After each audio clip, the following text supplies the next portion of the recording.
প্রচলিত সাইন, অনেক সময় এগুলো দিয়ে বোঝানো হয় 4টা সাইন দিলে কি হয়, হাত চুলকালে কি হয়, হাত মুষ্টিবদ্ধ হলে কি হয়, সেই বিষয়গুলো আগে থেকে আমরা প্র্যাকটিস হিসাবে নিয়েছিলাম। পুরোটাই লিখে দিয়েছিল এবং আমাদের সমন্বয়করা কিন্তু কিছু সাইন ইউজ করছিল যে আমরা দেখে দেখে করতে, আবার পড়তে পড়তে যে হাত দিয়ে ইয়া করা হচ্ছে, সাইন দেওয়া হয়েছে যেন আমরা বোঝাতে চাচ্ছিল যেটা আমরা জিম্মি অবস্থায় দিচ্ছি আমরা মতের বিরুদ্ধে। যে হাত পাটা নাড়াচ্ছিল আসিফ কয়েকবার, 4টা একটা সাইন ছিল, আরেকজন হচ্ছে এমন সার্জিস হাত এমন করে রাখছিল, এটা একটা সাইন হচ্ছে যে আমরা আমাদের ইচ্ছার বিরুদ্ধে দিচ্ছি, আমাদের জোর প্রয়োগ দেওয়া হচ্ছে।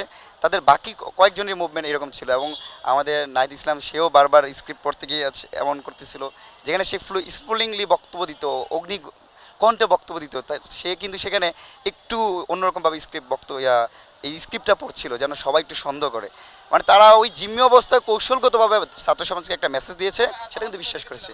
হাতে হাত হাত চুলকাচ্ছিল, 3জনই তাবাসসুম, আসিফ মাহমুদ, সার্জিস, তারা 3জনেই সাইন ইউজ করছিল এবং তাদেরকে আপনি যদি একটু ক্লোজ করে তখন দেখতে পেতেন, বুঝতেন যে আমরা অনেক কিছুই চিন্তা ভাবনা করছিলাম, হয়তো আলহামদুলিল্লাহ সেগুলো সফল হয়েছে। না, আগে থেকে না বলে দেওয়া মানে কিছু জিনিস আমরা করব এরকম হতে পারে অনেক সময়, বা অনেক রকম হতে পারে যে আমাকে ফোন দিয়ে বলবে যে আমি এখানে চলে আসো, এরকম কিছু করে মানে জিম্মি অবস্থায় অনেক কিছু করতে পারে, তখন কেন আমরা যেন দিকভ্রান্ত না হই।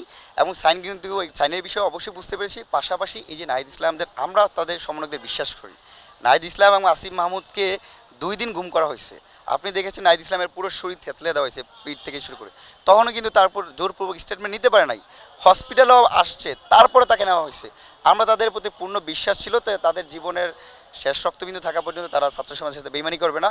এবং যখন তাদের এই যে পুরো বিবৃতিটার মধ্যে যখন একটা নাটকীয়তা রয়ে গেছে, তখন আমাদের কাছে স্পষ্ট বার্তা, আমরা বোঝার আগেই দেশের জনগণরা বুঝতে পারছে এখানে জোরপূর্বক একটা বিবৃতি।